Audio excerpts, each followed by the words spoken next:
जय हिंद।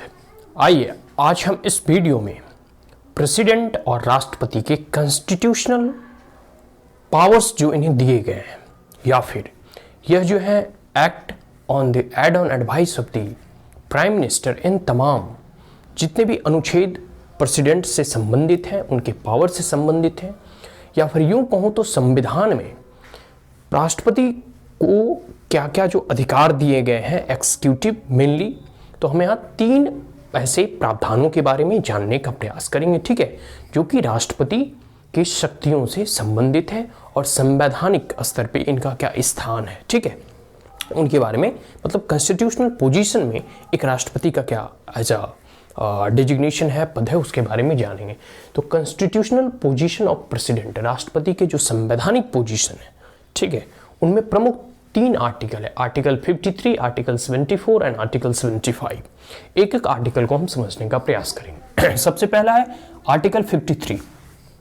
तो देखो, प्रेसिडेंट के हम लोगों ने पावर्स, फंक्शंस, रूल्स, रिस्पॉन्सिबिलिटी को जब पढ़ रहे थे तो उसमें हम लोगों ने क्या क्या मतलब पढ़ा था, executive power, legislative power, ordinance power, emergency powers, इन तमाम पावर्स के बारे में पढ़ा जो कि एक राष्ट्रपति के पास होता है। तो एक्जीक्यूटिव पावर भी पढ़ा था जो बहुत इंपॉर्टेंट है।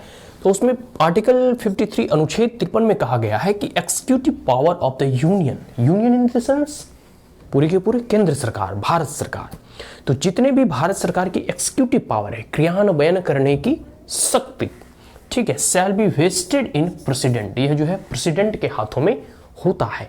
मतलब कहने का मतलब है कि कोई भी भारत सरकार कार्य करती है वह किसके नाम से करती है, तो प्रेसिडेंट के नाम से करती है, और वह प्रेसिडेंट के हाथों में होता है nominally.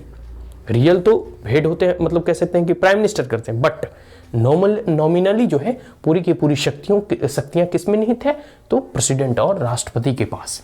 And shall be exercised by him either directly और थ्रू ऑफिसर्स, और या तो इस पावर्स का यूज यह डायरेक्टली करते हैं या फिर इनडायरेक्टली अपने किसी सबऑर्डिनेट और ऑफिसर्स के जरिए ये करवाते हैं। To him in accordance with the constitution, जो संविधान संगत है, जो संविधान में जो दिए गए हैं उसका अनुकरण करते हुए, उसके अकॉर्डिंग ही करते हैं, उसके अनुसरण या फिर उससे कह सकते हैं कि जो भी संवैधानिक प्रावधान है उसी के अनुरूप वह कार्य करते हैं। तो जैसे एक्जीक्यूटिव पावर हम यहाँ डिस्कस कर लेते हैं, जैसे प्राइम मिनिस्टर का अपॉइंटमेंट हो, सीएजी का अपॉइंटमेंट हो, ठीक है, ये सब सारे कह सकते हैं एक प्रकार के एक्जीक्यूटिव पावर जो ऑलरेडी हम लोग डिस्कस कर चुके हैं। इसके बारे में अधिक हम अब डिस्कशन नहीं करेंगे। आप प्राइम मिनिस्टर प्रेसिडेंट का एक्जीक्यूटिव पावर्स, रूल्स, रिस्पॉन्सिबिलिटी आप देख सकते हैं, इस प्लेलिस्ट में अवेलेबल है।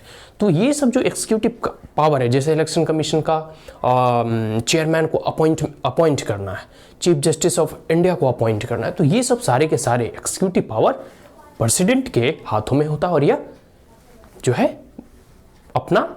अपने द्वारा ही, मूलतः अपने द्वारा ही करते हैं। कभी समय ऐसा आता है कि जब प्रेसिडेंट का जो है तबीयत खराब हो या कोई ऐसा रेयर सिचुएशन, जबकि वो अपने किसी सबऑर्डिनेट को भेजते हैं, लेकिन मुख्यतः एज ए राष्ट्रपति जितने भी देखते हो गैलेंट्री अवार्ड वगैरह है यही देते हैं। तो ये सब सारे के सारे राष्ट्रपति के जो है शक्तियां हैं, एक्जीक्यूटिव पावर, जो कि अनुच्छेद 53 के अंतर्गत, ठीक है, इनके नाम से और इनके हाथों में ही निहित होता है। दूसरा आर्टिकल है 74।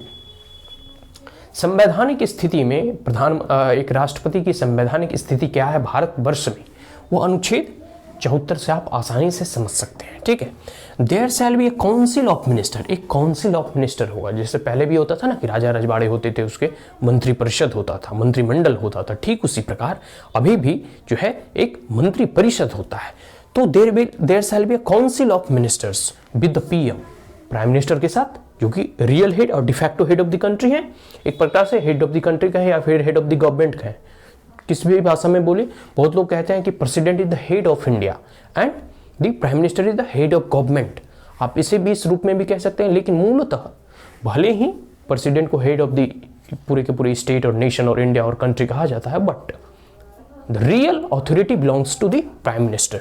तो there shall be a council of minister, मंत्री का परिषद होगा जिसकी अध्यक्षता और जिसकी कह सकते हैं अगुवाई कौन करेंगे, प्रधानमंत्री, एंड हेड, ठीक है, प्रधानमंत्री उसकी हेड होंगे उस मंत्री परिषद के।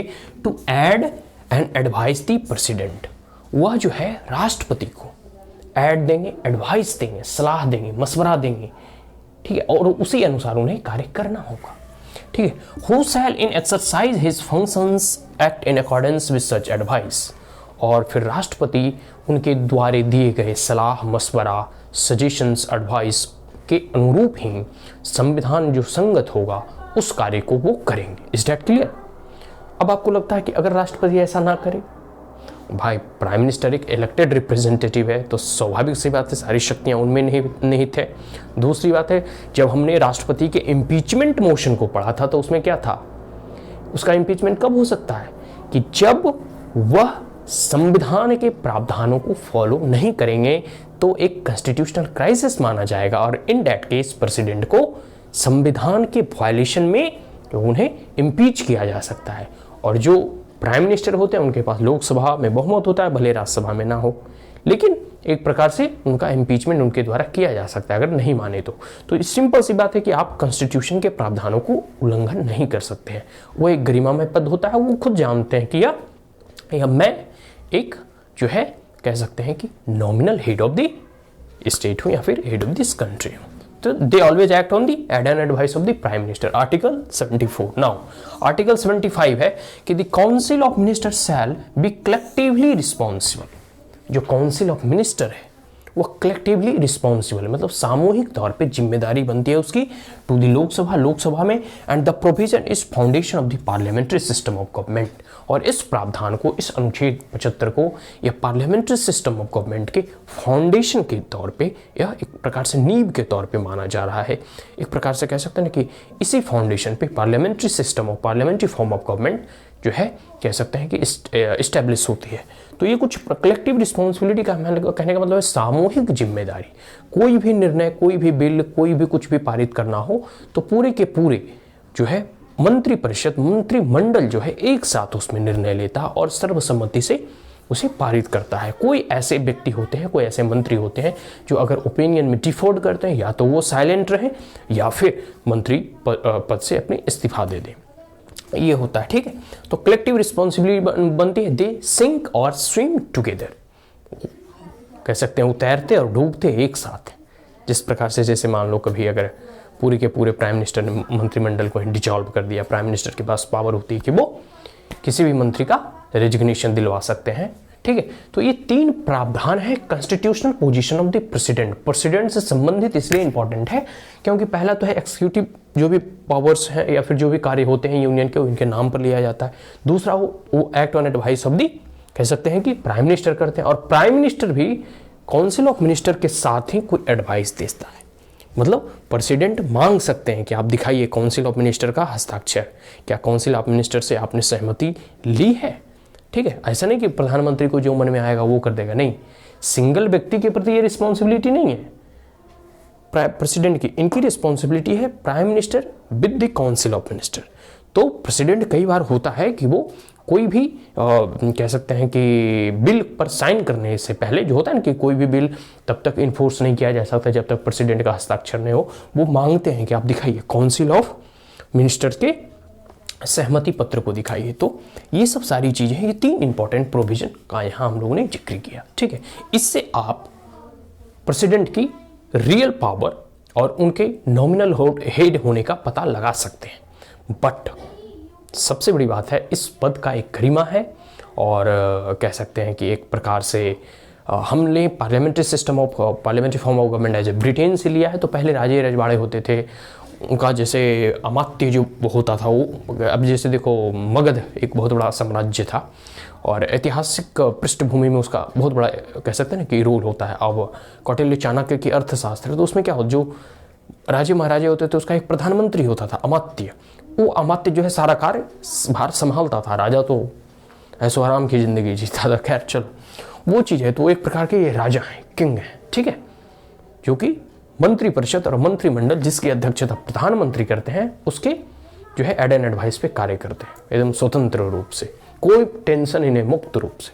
ठीक है, तो ये चीज़ है constitutional position of the president. ठीक है, तो is that clear? And that's all. If you are the first time on my channel, then like it, share it, as well as subscribe it. Also press the bell icon. If there were any queries, comments, suggestion, advice, you may comment in the comment box. Thank you once again. Have a great day.